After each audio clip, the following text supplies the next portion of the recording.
Hello, and welcome to Activating Sustainability, the Anthesis podcast. I'm your host, Chris Peterson. We hope that you are all well.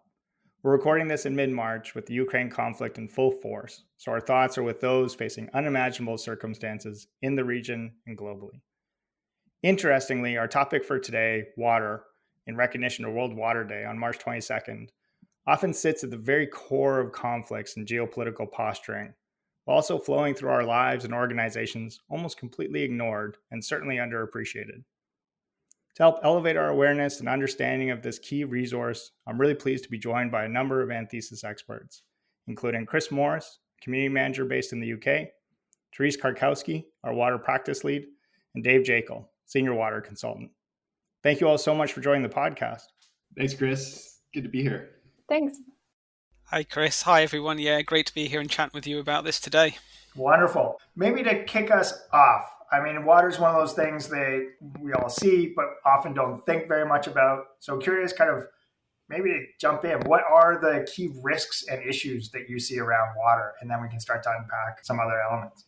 It's a fantastic question, and I appreciate we're short on time, so can't really kind of go into everything in sort of the nth degree because there's so much to unpack there. But essentially, you think about our everyday lives, it's so important to everything we do, everything that surrounds us. You know, if you think about, we need it to keep ourselves clean, we need to drink, it's fundamental to how we prepare our food, it's fundamental to how we grow our food, and all of the other different things that sort of underpin modern life, from, you know, the clothes that we wear, the electricity that is generated that powers our lives, to the vehicles that move us from place to place. Everything relies on water to a greater or lesser extent. To follow up on that, water is really important in our daily lives now too, because we're running out of it. So by 2030, there's a projected global gap between supply and demand of 40%. Basically, there's kind of a timeline, and we're working towards that goal. A lot of the water use in the world is going towards agriculture. Agricultural withdrawals are kind of a big portion of that big supply-demand gap. And there's a lot of work to be done with irrigation efficiencies, water efficiencies, things like that. Basically, we're running out of water, and globally, we're working towards meeting that gap. Cool. And I often hear the term like water stewardship, especially in the context of like corporate sustainability. Could you maybe talk a little bit about what does that look like? Yeah, absolutely. So water stewardship is basically a framework and set of principles that promotes socially and culturally equitable and environmentally sustainable and economically beneficial use of water. And it's done through a stakeholder inclusive process at the watershed level. It's tied very closely to the UN Sustainable Development Goal 6, which is clean water and sanitation. So basically, this framework helps businesses understand and manage their water risks and also find new opportunities related to water that they can focus on. And then in terms of risks for business and why it's so important, we generally talk about physical risk, regulatory risk, and reputational risk. So physical risk, that's basically, does my company have enough water? Or is there too much? Are there flooding impacts? Or is there scarcity with relation to drought or so on and so forth? When we talk about regulatory risk, we're talking about governance practices and that sort of thing, often include pricing in that as well. And then in terms of reputational risk, that's definitely oftentimes perceived use of water or a brand reputational issue in that respect. So I guess I'll dive in a little bit deeper there and talk about risks and water sustainability and how addressing risks can help companies improve their stewardship. So basically, addressing water stewardship issues can help in terms of reducing costs. Although water is not valued appropriately, some of the reduction measures can pay for themselves. The big thing is ensuring you're licensed to operate. So basically, by incorporating those water stewardship practices, like showing to the local community that you have a right to be there and you can maintain your permits within regulations. It's a good way to protect yourself from operational disruptions. And also you can gain competitive advantage and boost brand value. And then finally, you can also show your investors that you're actually in this for the long term and your business is viable for the long term. That's great. I think really helpful. And it's interesting. I know in the conversations I've had with individuals is that struggle, like you said, kind of that reduced cost and the cost of water and the way that we value it. It feels like those risks are so high versus the cost side of it, that it's this challenge of how do you implement reductions while recognizing that that return isn't there, but that you're mitigating those long-term risks. And I often find organizations are stuck between those two, and we kind of take water for granted.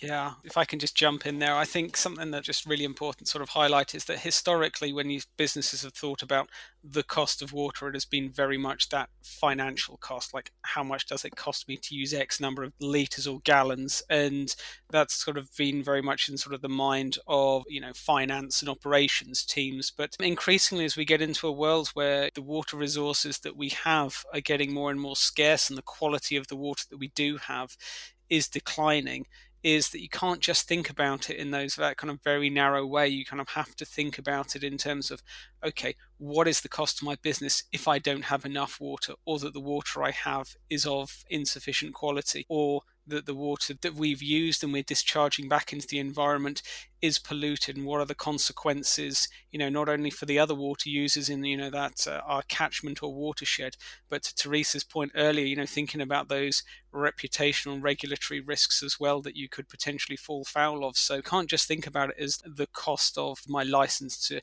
take however many thousands of litres or gallons from a borehole or river or through the taps. Businesses need to think about this much more broadly and holistically. Great point. And my impression is, and I imagine it drives me nuts, and I'm just on the periphery, for all of you deeply embedded in the water space, it's got to be maddening how little attention it gets. And I know we're recording this around World Water Day, and maybe curious to hear some of your thoughts. Maybe Dave, you kicking us off in terms of what is World Water Day and kind of what is it about this year? Yeah, definitely. And also, just to follow up on Chris's point, I think that holistic view of water is really important, because if you compare water to energy, and from a bottom line perspective, megawatts don't compare to gallons. Water is heavily subsidized. It's undervalued in relation to energy. So that comparison doesn't really hold weight. The holistic view is definitely the way to go. All the challenges, all the benefits. That's a really important thing to note. So to your question, Chris, about World Water Day. World Water Day is held on March 22nd every year, and it's a United Nations observation that started in 93. And it basically raises awareness of Sustainable Development Goal 6, which Therese touched on earlier, water and sanitation for all by 2030. And it's one of 17 Sustainable Development Goals. Awareness around SDG 6 is really important, because as of 2020, billions of people around the world still don't have access to clean water and sanitation.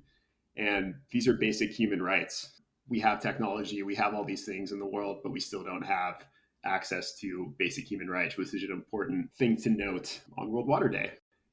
Every World Water Day has a theme. This year's theme is groundwater. And previous themes in 2021 were valuing water. Water and climate change was the subject for 2020. And in 2019, it was leaving no one behind. So touching on groundwater, this year's theme is basically water that's found underground in aquifers, which are underground reservoirs, essentially. And they feed springs, rivers, lakes, and wetlands. And they gradually make their way and seep into the ocean. And groundwater is recharged typically through rain and snow falling and infiltrating into the ground. And it's extracted for human use through pumps and wells.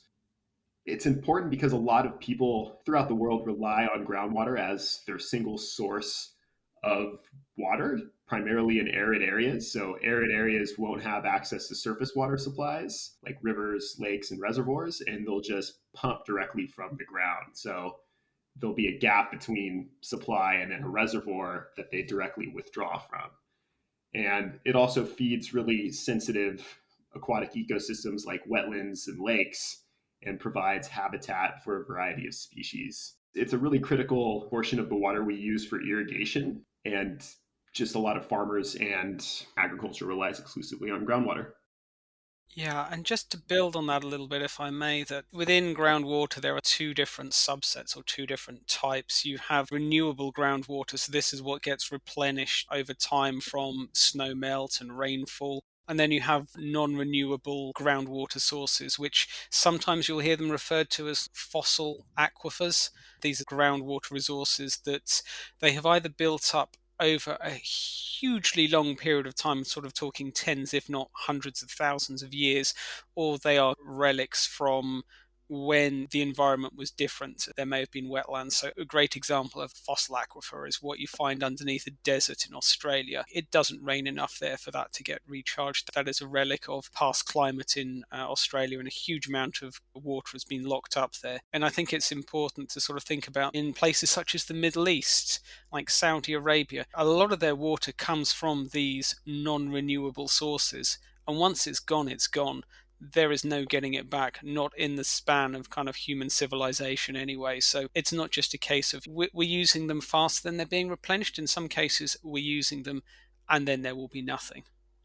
Well, yeah, I imagine water feels like one of those invisible resources that we just take for granted. Groundwater, given what you've laid out, it needs a really good marketing, branding, organization behind it. So how is water being viewed in the various regions? And maybe hearing, I don't know, Dave, if you want to kick off from a North American perspective, and I know Therese, it seems like every time I see you are in a different part of the world, so would love your thoughts from a global perspective. And then Chris, really thinking from the UK, be interesting to hear, compare and contrast.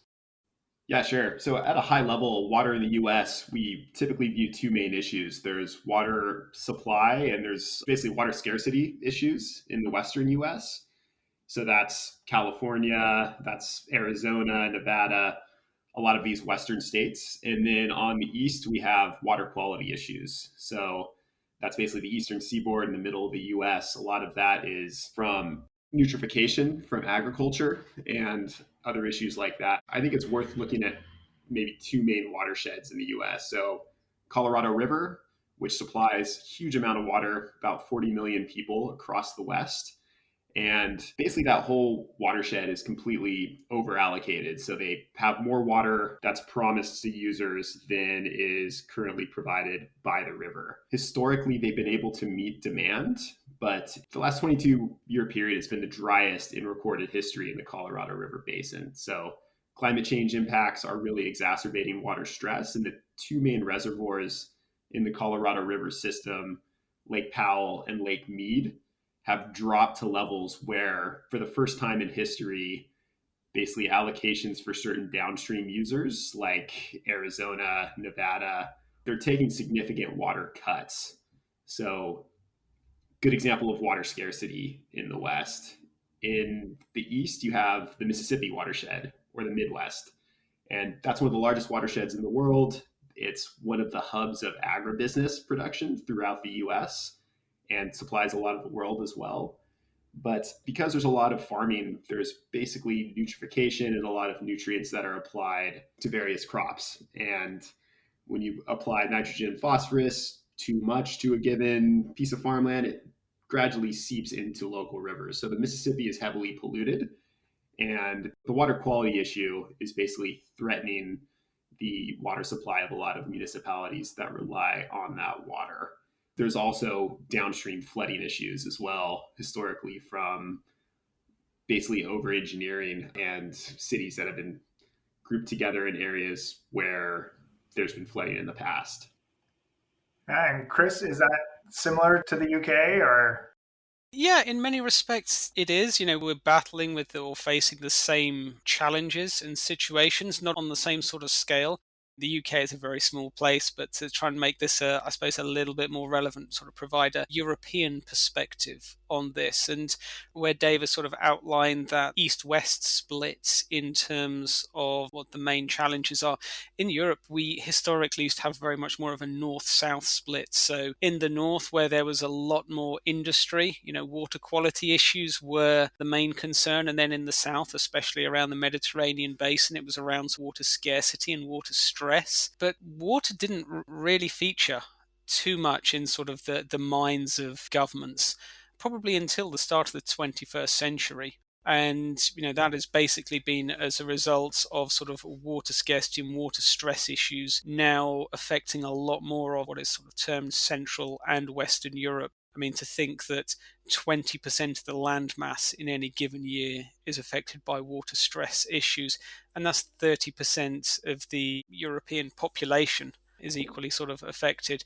This is affecting areas that are critical for agriculture, manufacturing, and energy generation. And there's also areas where there are huge population centers as well. So it's rapidly rising up the agenda.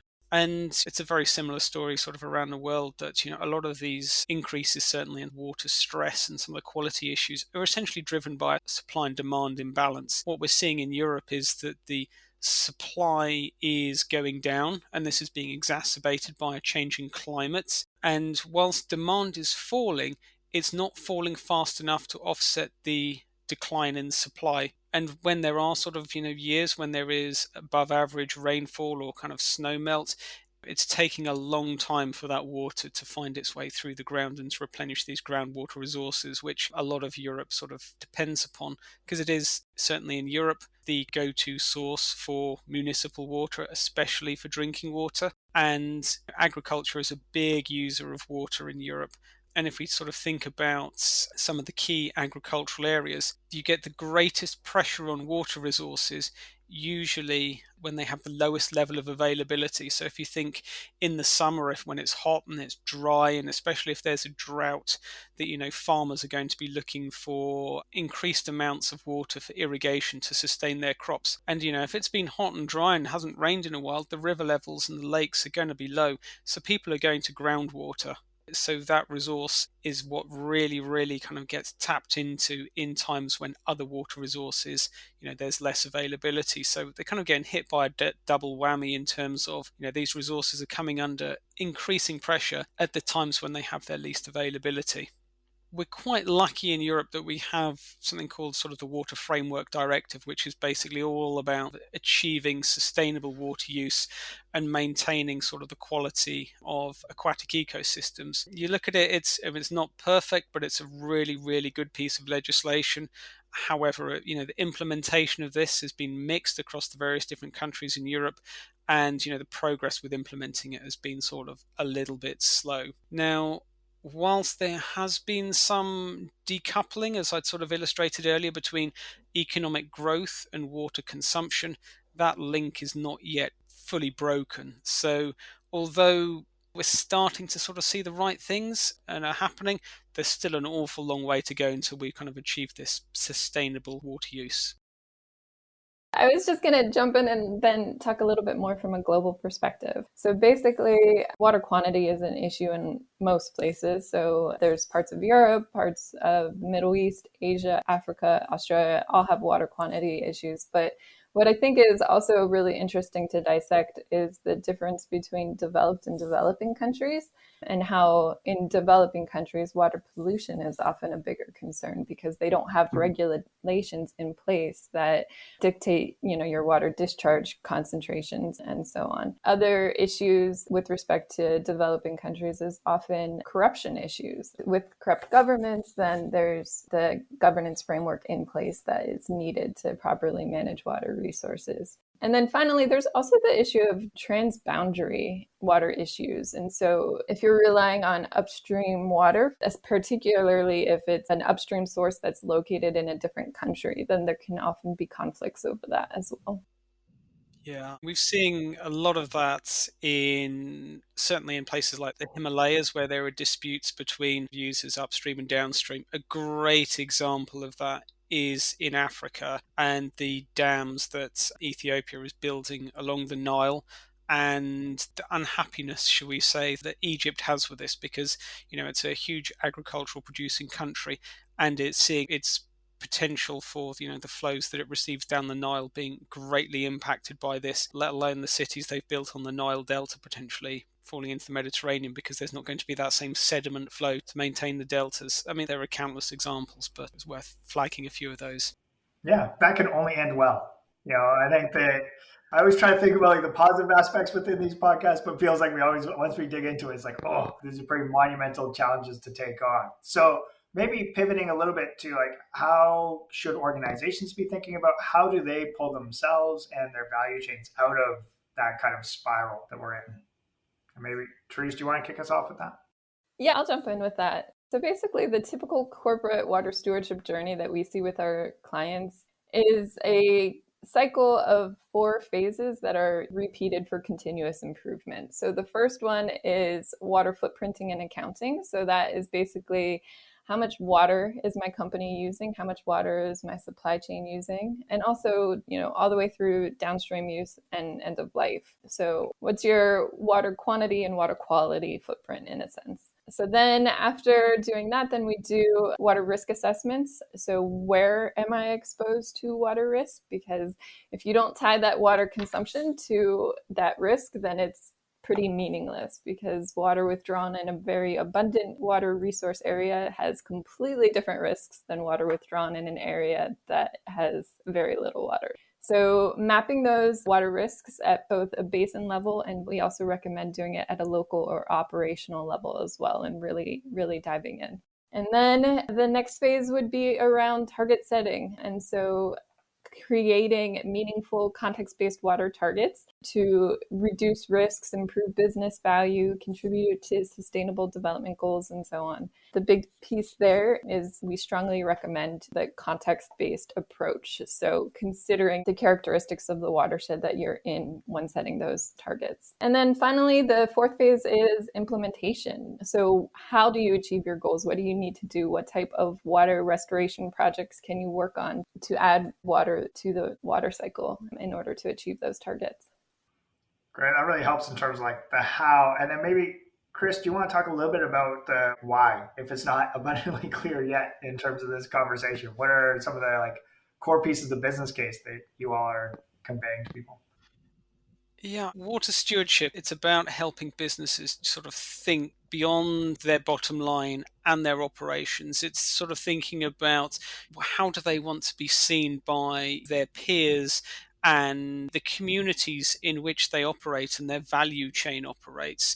Do they want to be seen as somebody who is just, making use of this resource but putting nothing back, or do they want to actually be seen as a custodian of that water and a steward of that water? And how do they want to be kind of, seen in kind of context to that, especially if they are in a business that's sort of very water intensive. So, I mean, a great example of that is if you are a bottler of soft drinks or water in a water scarce area, there would be certain sort of views potentially attached to your business. So water stewardship is really about helping to make the business and its value chain much stronger, much more resilient, and really sort of addressing the issues in the regions in which it operates, so that it is playing its role as a water steward. So in terms of implementing, water stewardship practices, there are various different things that businesses can do. The first one is to really understand and manage their water-related risks associated with their business and their value chain. There is, of course, the opportunity to reduce operational costs through thinking about efficiencies. And there's also the opportunity to kind of really capitalize on new markets and new business opportunities that can be presented, and also to kind of boost productivity and talent recruitment, because what we're seeing is, a lot of people who are, coming into industry such as this with sort of an environmental or ESG or sustainability slant. They want to work for businesses that are not only talking about doing the right thing, but are actually doing the doing as well. Maybe a quick aside. I mean, one thing that we've certainly seen on the carbon front is this real awakening within the investor community. And I'm curious, are you seeing that on the water side as well, in terms of an understanding of that long-term value risk that's built into some of these? I'll kick things off there. I think probably as people that are all passionate about water, probably not as much as we would like. Businesses on the whole don't quite seem to understand water as well as they do carbon. And that's probably a reflection of the fact that it's a far more complex topic, because if you think about what are the water risks, and this is something that Therese put across really well in talking about the context-based water targets, is the water risks and the opportunities and your exposure and what is required to address those sort of, mitigate those risks and to be a good steward of those water resources is different in every single location. There are no two locations that are the same. So, there's a great deal of context that sort of needs to be put around thinking about water and where your business and its value chain resides. And it's taken businesses probably over 20 years to understand carbon, and this is a little bit more complex. So they're not quite there yet. But we are starting to see there are some very forward-thinking and doing businesses that are really starting to get to grips with this and de-risk their businesses and really kind of capitalize on some kind of great opportunities as well. That certainly seems like one of those spots that'll be very slow and then all at once, as we've experienced in other spots. And maybe on that, like other spots in the sustainability piece, how does water fit with some of those other key areas? And I know, Dave, biodiversity is one of your interests here. Maybe you could help unpack that a little bit. Yeah, definitely. So biodiversity is interesting. It's a little bit, I think, of a chicken or an egg type situation here too, right? So you need water for certain ecosystems that support a variety of biodiversity. So water's the critical component there. But also you need thriving ecosystems and biodiversity to support clean water. We talk a lot about ecosystem services in our water stewardship practice. So that's basically healthy ecosystems, mainly using wetlands as an example, that basically slow water down, release it downstream to users, kind of not all at once, but they'll slow flows. And in the process, they'll filter that water, remove pollutants, and provide cleaner water downstream than is coming upstream. So we talk a lot about that and basically nature-based solutions. So that natural process, what is increasingly common in water stewardship is kind of mimicking these natural processes like wetlands to build projects that mimic these systems and support biodiversity and also provide multiple benefits. And just so I understand it, is the tendency or the trends towards trying to protect the existing natural ecosystems, or to, as you said, try to mimic or recreate those where they didn't exist before or maybe had existed in the past and bring them back up to speed? Yeah, that's a great question. So both. And we have land managers that are looking at protecting large swaths of critical ecosystems, and basically ecosystems are becoming more and more important with land use decisions. So you're looking at valuing what nature provides and then making informed decisions on that front. And on the other hand, you're also looking at engineering and mimicking some of these natural processes for an end result of clean water and water supply demands. It's both at this point. Oh, great. And Therese, I know we've had some conversations in the past about the kind of energy water nexus. And I feel like that's another spot that seems to be a lot of overlap between kind of these two worlds, if you will. Yep, the energy, water, food nexus definitely plays very well into that nature-based solutions discussion as well. So basically what that means is, it takes a lot of energy to move and pump water, and that has associated carbon emissions. And so there's actually a quote that's used a lot in the water stewardship world. It's, "If climate change is the shark, then water is its teeth." And so basically what that means is climate change is primarily felt through a change in water, with disruptions in weather patterns leading to extreme weather events and unpredictable water availability. And this exacerbates water scarcity and contaminates water supplies. So all of those issues are inextricably linked. And if you work on those nature-based solutions with a focus on water, you're going to get energy and emissions benefits as a result, in addition to improving, biodiversity and land impacts as well. And do you see it going the other way as well? Like for organizations that are setting net zero carbon targets, does that have a positive implication on kind of water consumption as well? Or do you see those potentially in conflict, as we've seen maybe with the circularity space? I mean, there's some areas where it could be in conflict. So for example, if you were to switch to dry air cooling, that would lower your water usage but increase your water consumption. But I'd say in most cases, the benefits are in favor of both. So renewables, for example, have a very low water footprint. Regenerative ag processes definitely contribute to a volumetric water benefits, but also significantly reduce emissions. So a little bit of both, but I'd say in general, there's more of a favor of mutually beneficial impacts. Right. Well, something encouraging to take out of it. So thank you I'll look for any positive piece I can find. And then Chris, I know you've talked in the past about kind of the social impacts and how that cascades through the supply chain. Do you want to share a bit on that? So, I mean, access to sufficient clean water is not one that is currently kind of very equitable in the world. And there are large swathes of populations in Southern Asia, Africa, parts of the Middle East, just to name a handful of areas where people don't have access to adequate water in terms of quantity and quality. And without access to this water, people can become sort of locked in poverty for generations. Children, their attendance at school suffers because they contract various different illnesses that they've picked up through unclean water. So they'll be missing parts of their education, and members of the family may have to take time off to care for them. So you can start to see how this can kind of, just spiral through a family, and then you upscale that sort of like a community and towns, villages, and whole countries even. I'm sure if we had time to sort of sit down and kind of pick through it, you could find whole countries in Africa where GDP has been severely kind of reduced because of access to insufficient water of quality and quantity.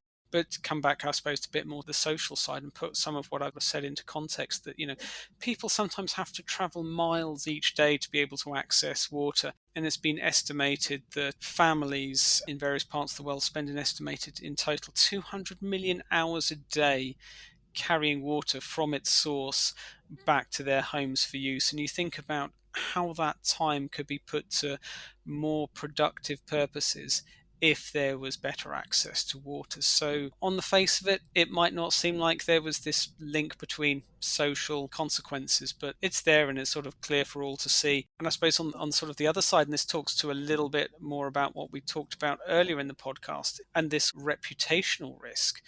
There was a great example. There was a very large soft drinks manufacturer operating in India, and shortly after it began operating, the farmers in the local community started noticing that, they weren't getting quite as much water out their wells as they used to, and the water that was coming up was very heavily kind of laden with sediment. And eventually they stopped getting water out these wells and they had to dig their wells deeper and deeper. And what was happening is that this soft drinks manufacturer was basically depleting the local groundwater resources. And it got to such a point that essentially the farmers protested to such a degree that the local government closed down that bottling plant because it was depleting the groundwater at an unsustainable rate. It was meaning that the farmers couldn't grow their food to sustain themselves. And then there were social consequences from that. So hopefully that provides an example of how all these sort of things are interlinked and kind of drive one another. Yeah, fascinating. And I know you'd also talked in the past about supply chain and where this can show up in that. Do you want to spend a minute or two just on what are some of the key considerations there? Yeah, so what we'll do is just focus on agriculture, given that it uses 70% of water consumption comes from irrigation. It's important to think about this in terms of agriculture uses a fantastic amount of water, and it also uses a fantastic amount of energy to move that water around as well. So it's important that when we're thinking about businesses, especially food retailers, food manufacturers, right through to those farmers, that they really do think about water and what can be done to ensure that it's used most efficiently and at the right times as well. So there's an awful lot that we could kind of go into in that area. So, there's that focus on irrigation efficiency, irrigation timing, and then, also thinking about where do you actually source your products from? Is it from a water scarce region? And is it the right thing for your business to do to think, okay, we're sourcing from a water scarce or water stressed region? Should we be trying to support, the farmers and the growers and the communities there to restore the water resources in that region? Or is it actually better to source from a different region where water resources are not under so much pressure? I don't know what the answer is. I think it will be different for different organizations in different settings, but I think it just talks to us one of the many challenges that various actors involved in agriculture and food production need to be aware of and get on top of in terms of thinking about water. Yeah, that's a good way to maybe wrap that up in terms of the many challenges you all have, I think, illuminated some of the complexity tied into this. And I know we're just touching the surface of so many of these critical conversations that need to happen. But maybe a last question for you all is, if there's one thing you want people to think about in terms of water or to do around water stewardship, what would you say or convey? Yeah, I think if there's one important take home, it's just understand where you get your water from and understand the basics of the watershed you're in. I think that's the most important thing to taking action on water, and to really understanding just your footprint personally, how you make decisions. For example, do I buy local produce? Do I go to the grocery store and understand that some of my produce or some of my consumption is coming from water scarce regions? I think just understanding at a minimum where you get your water from, and then having that curiosity is really important. I live in a small town in California, Ojai, which has a local water supply. So basically the last watershed in California that's completely local. So there's one reservoir, that's where all the water comes from. Everybody knows about it. Everybody knows it's super low and people make decisions based on that. It's in the news. There's reservoir levels in the news. And I think it's pretty rare in contrast to a city like LA, where you get your water from a multitude of sources and you don't really understand that connection. So I think understanding is my takeaway. I will take that as a personal action because I couldn't answer you where our water is coming from at the moment. So that's helpful. Yeah, Therese.